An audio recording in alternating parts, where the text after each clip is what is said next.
Boker Tov and welcome. It's good to see everyone being filed in or joining us as we get ready for our daily opportunity to be together. It's another glorious day. It's a challenging day in our world, but at least it's a beautiful day outside. And it's really wonderful to get up in the morning and just have this moment together.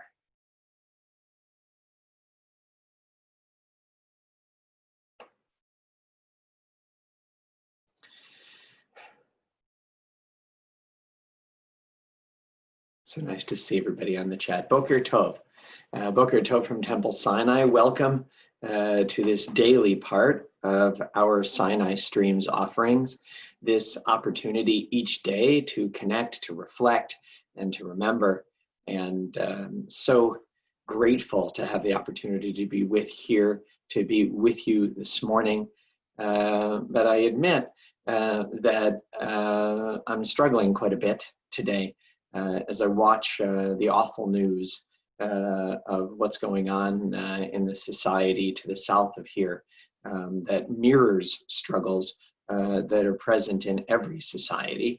And today, being that this is the second week where we've reflected here on Parashat Naso, or at least we always reflect on Torah on Mondays, I want to reflect a little bit today on teachings from Torah, aspects of Torah that strike me as being relevant at this troubled and troubling time.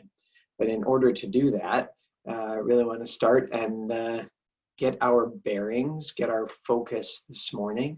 And so we want to start with the simple prayers that remind us of the wonder of each day and the miracle that we are, that somehow the divine was able to combine the physical and the spiritual so that we might exist in this rich sensory world and still also reach beyond it.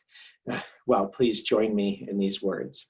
Blessed eternal God, creator of the universe, you have fashioned our bodies with wisdom, creating within us a finely balanced network. To stand before you in prayer is itself a fragile miracle. Eternal God, we praise you as the healer of body and spirit. At any time, but especially times like this, it's so difficult to really get our bearings. And so we're so grateful to have Torah, to have this ancient, as oldest and newest teaching of our people, to give us a mirror to hold up against ourselves. I think sometimes that's one of the main functions that Torah provides for us. Let's join together today in the Hebrew and the English, and we'll continue on the following page as well.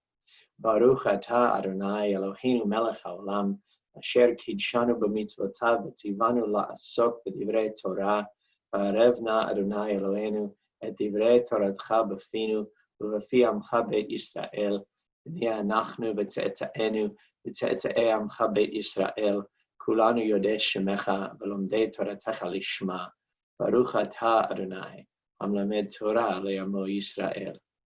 Blessed eternal God, creator of the universe, you sanctify our lives with mitzvot and command us to engage in Torah study.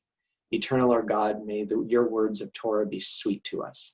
Let every generation, young and old, the whole family of Israel, come to know you through the study of Torah for its own sake. Eternal God, we praise you as the teacher of Torah to the people of Israel. And so now we continue with these words that remind us of the fabric of society that in so many ways seems under stress these days. Elu dvarim she'ein lahem shi'ur. These are the obligations whose value cannot be measured. They nourish us in this world and help us to create the world to come. Kibud av va'em, to honor fathers and mothers.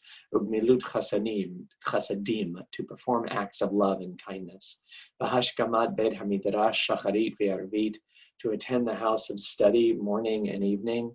V'hachnasat orchim, to welcome the stranger. Uvikur cholim, to visit the sick. V'hachnasat kala, to provide for brides and grooms.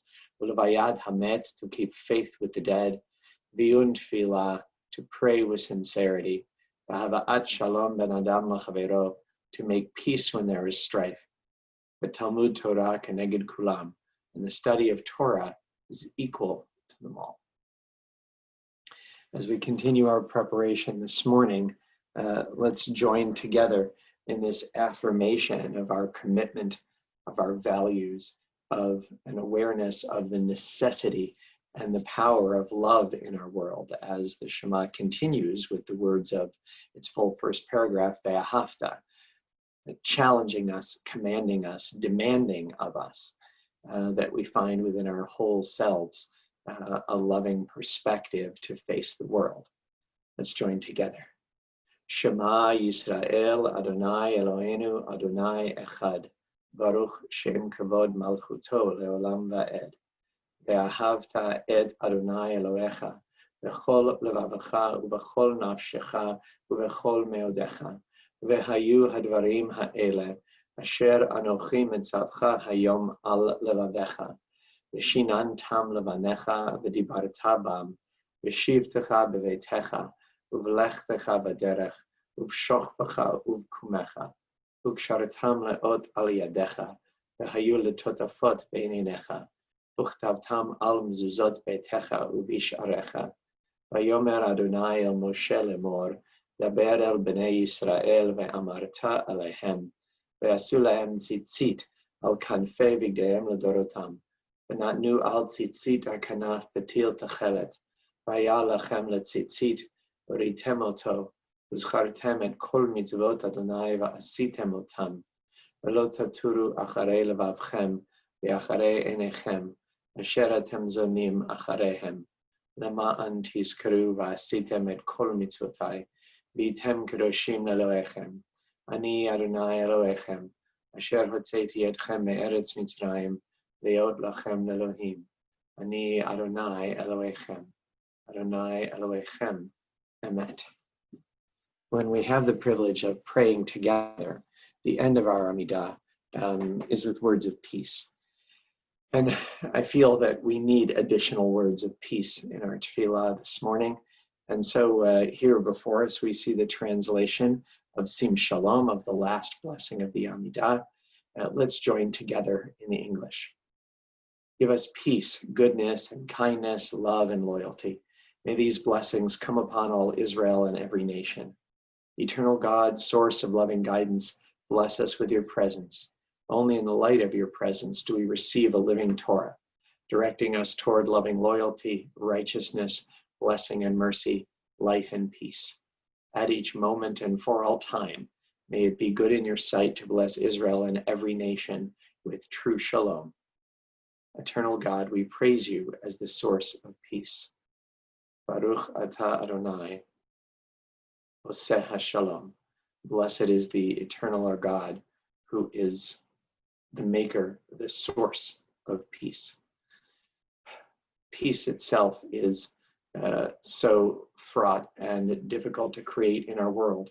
When we say that version of the blessing at the end of the prayer for peace, Oseh Shalom, Oseh HaShalom, the creator of peace, we can't help but think of the words Oseh Shalom Bimromav that end the Kaddish that we say each day, and that describe God as the one who makes peace in the heavens.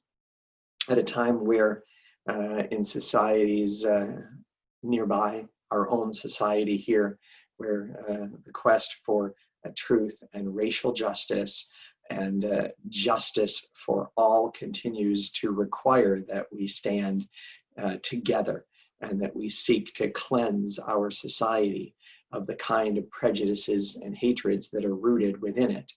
At a time like this, we need to be aware of the words of Oseh Shalom Bimromav, that they come, in fact, not from the mouth of the rabbis, but from the book of Job, the 25th chapter of the book of Job, verse 2, where despite the difficulties and contradictions in our world, God is described as Oseh Shalom Bimromav. And what does that mean? That God is the one who makes peace in the heavens. Rashi, in his comment on that, says, Esh v'mayim blulim ve'ein mayim mechabim et ha'esh. that in the skies, that in symbolic form, that esh, that fire, that lightning is present, and mayim, rain, is present, and that the two are mixed together, and yet one does not extinguish the other. What does this mean? It means to me that peace is not some kind of imagined false perfection or utopia where everything is as it should be. This is not something that's real or that's available to us, but it is instead a society, a planet, a world, a place where we're aware of the tensions and the difficulties, where we're aware that there are opposing realities and factors, and that we work so hard that we commit ourselves to respect all and to see that those can coexist.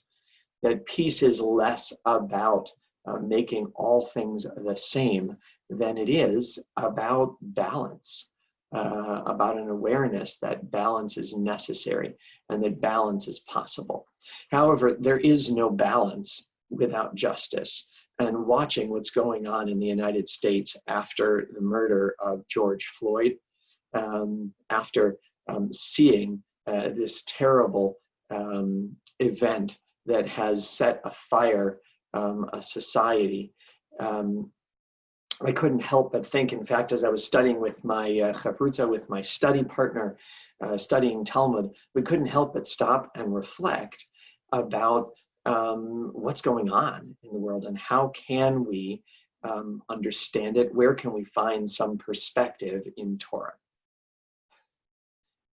I don't claim to know the reality of people of color in our society. While I do wear a kippah, and that makes me more identifiable as a minority than some others. At the same time, I consider myself in a privileged position and not someone who is a target in our society, certain for authority figures, whereas in certain parts of society, I play that role myself. And so also I'm aware of the challenges for authority figures, that our tradition is quite clear, especially in the stories that are coming in the book of Numbers, where Moses and Aaron seem to end their lives in a very difficult way due to very limited negative choices that they make, sins, if we were to call them that are much less significant than what we've seen carried out by police in so many places and at so many times. And yet leaders are held to a higher standard. And so whatever the reality in a given situation, our tradition does demand of us that leaders hold themselves to a higher standard. In fact, each and every day, our goal needs to be to hold ourselves to a higher standard. That the ritual of tachanun, which is a daily confession. I know we Jewish people aren't always comfortable with that word, but vidui, confession, is what it is, that every day we need to challenge ourselves to be honest about where we have fallen short, and to demand of ourselves that we grow, and that we be among those who are the force for peace and justice in our world, and that if each of us has that obligation, that obligation rests even more strongly on the shoulders of political leaders, of those who are authorities and wear uniforms and have responsibility for public order and for the justice system. Such a system is in fact a system, not some ideal of justice, and is not something that's ever going to be carried out in a perfect way by human beings. The question is, how do we respond when these, I don't want to belittle what's going on by calling it imperfections, but when these failures of leadership and justice happen, how do we respond, and what do we need to do in our world in the future? I don't have all the answers, but I want to share with you where I've been wrestling in Torah together with my study partner. In this, what I've put before you, chapter 13 of the book of Deuteronomy, it describes what's known in our tradition as Ir Hanidachat, as a city that in fact loses its way, that a city that fails in its basic moral nature, and that more than half the society has gone astray. And this, and again, later in the Talmud, they described that many rabbis believed that such a reality never was carried out and never should have been carried out. But they say when a city has completely gone astray, you shall investigate and require and interrogate thoroughly. Right? You have to actually go through the process of justice. And if it's established that this happened, there's this terrible, terrible response that I'm in no way suggesting or defending. It's the words after that I want to share with you. That the Torah commands in this ancient cruel reality that the inhabitants and even the animals of that city need to be put to death, that it's doomed to destruction, and it shall remain a ruin. It's never rebuilt. Our ancestors in verse 18, they notice that after this horrible, cruel command that has those who would be responsible for carrying out justice doing terrible acts of violence, it has this verse 18, let nothing that has been doomed stick to your hand, right? The people who carry out justice cannot personally benefit from this justice, in order that the Eternal may turn from divine anger and show you compassion, and in divine compassion increased you as promised to your ancestors on oath. What does it say here that's relevant to our discussion? I know this is a strange example to bring up, but these are strange times.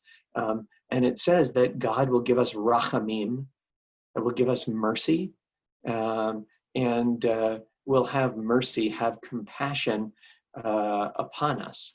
How can God do that? There is a requirement that comes in the Orach Chaim commentary, where when it says, the Torah adds once more on the right of your screen, V'racham, let me get this right, V'rachamcha, God will be merciful, to warn you that God will help us practice mercy only if we ourselves have endeavored to develop this character trait within ourselves. That God can help us find a balance, that God can help there be justice in the world, and that we have an obligation to make justice in the world. But what does that mean?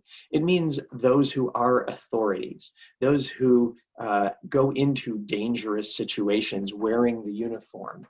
I don't know how they're chosen. I don't know how they're trained, but these verses say to me that if we're to heal our society, we must make certain the kind of person that is placed in authority positions, and especially the kind of person that's given the authority of a police officer and other officers of the state, that we must choose individuals that have within their heart the personal character of compassion. That must become one of the goals of the way in which we structure our society, that we cannot focus on our quest for justice to the exclusion of our desire for mercy and compassion, and that public figures, that those who wear the uniform, definitely must be chosen for this trait, something I can't believe is happening right now. I have to say as well that this is a time where every leader, every public figure should be measured by whether or not they can express this trait of compassion and mercy at a time of great upheaval and violence and tension. It's a profound disappointment to see leaders or public figures failing in understanding the human toll that racism and hatred take on minority populations, on individuals of color, on those who are vulnerable. And we must reject not only the statements that lack this mercy, but when we find that trait consistently, we must reject as qualified for leadership those who cannot find within themselves the ability to show compassion and to be alive to the value that respect and peace and justice must be the equal heritage of all in our society. If they are not, then there is no possibility that we can build a society that is worthy of the teachings and traditions of our values. Again, this is not some kind of prepared, coherent statement about the political situation and the civil and public situation that we face here, where I stand in Toronto, and in the outbreaks of anger and violence that we see in major centers in the United States. But we must use every tool at our disposal at this time, especially a time of such great tension, where we need to count on each other to care for each other by fighting this virus and limiting our own behaviors. We must speak and act with our values and not merely defend. That we must each day practice self-examination and expect those who we choose as authority figures to do so even more powerfully. As we look at ourselves, I'm so aware this morning of a number of members of our community, our Temple Sinai community, who are fighting, who are in a struggle at this moment because they've been infected with this novel virus. And I'm aware of all those who are ill and isolated, and as well as those who are trying. So many times I hear with so much compassion on the front lines to do what is necessary to help our society continue and to protect the health, especially of those who are ill. So with all of them in mind, we turn now to these words of refuah. Mishiberach Avotenu Avraham Yitzchak v'Yaakov ve'imotenu Sarah Rivka le'ah v'Rachel hu yirapeh kol makotenu v'yiratzon milfenech Adonai Eloheinu l'hachalimam u'l'rapotam v'yishlach lanu mehera refuah shlema v'teret shalom v'nomar Amen. May the one who blessed our ancestors bless and heal all who suffer. May it be the divine will to provide healing and strength. Reveal to us the holiness of life, the wholeness of shalom, and together we say, Amen. And so now, having had this opportunity to connect and to reflect, we turn to words of memory as we remember those who've died in recent days and weeks and those who died at this season in years past. In the last 30 days, we extend our condolences to the families of Ovid Ben-Ari, Andrew Kostman, Paula Rich, Susie Mate Veda, Esther Siskind, Cheryl Okorovsky, Irving Coven, Julius Bell, Diane Novak. And we also remember all victims of violence and terror, including Amit Ben Yigal and George Floyd. And it is our sad duty to report the death of Billy Schmelzer, father of our member Kelly Schmelzer. The funeral will take place today in Montreal. On your site, on this day, on the 9th of Sivan, and the anniversaries of their deaths, we remember Warner Cowan, Lieb Fisher, Louis Glickman, Francine Katari, Betty Lastman, Ida Marks, Dora Miller, Erwin Butch Rivelis, Harold Solomon, Murray Douglas Willer. Zichronam Livracha. May their memories be a blessing to us. Our griefs and our sympathies are mingled as together we turn to words sanctified by memory, words glorified by hope. Yit gadal v'yit kadash shemei rabba, ve'alma divarach yeruteh v'yamlich malchuteh, v'chayechon v'yomechon v'chayeh dechol bet Yisrael, v'agala v'izman kari v'imru, Amen. Yehe shmei rabba mevarach le'alam u'lalmei almaya, yitbarach v'yishtabach v'yitpa'ar v'yitramam v'yitnaseh, v'yithadar v'yit'aleh v'yithalal shemei dekudusha b'reichu, le'ela min kol birchata v'shirata, tushbechata v'nechemata, ve'amiran be'alma v'imru, Amen. Yehei shlama rabba min shamaya v'chaim aleinu ve'al kol Yisrael v'imru. Amen. Oseh shalom b'mromav, hu ya'aseh shalom aleinu ve'al kol Yisrael v'imru. Amen. May the source of peace send peace to all who mourn and bring strength and comfort to all who remember. And together we say, Amen. Make this a good and a kind day during these challenging times. Boker Tov to all.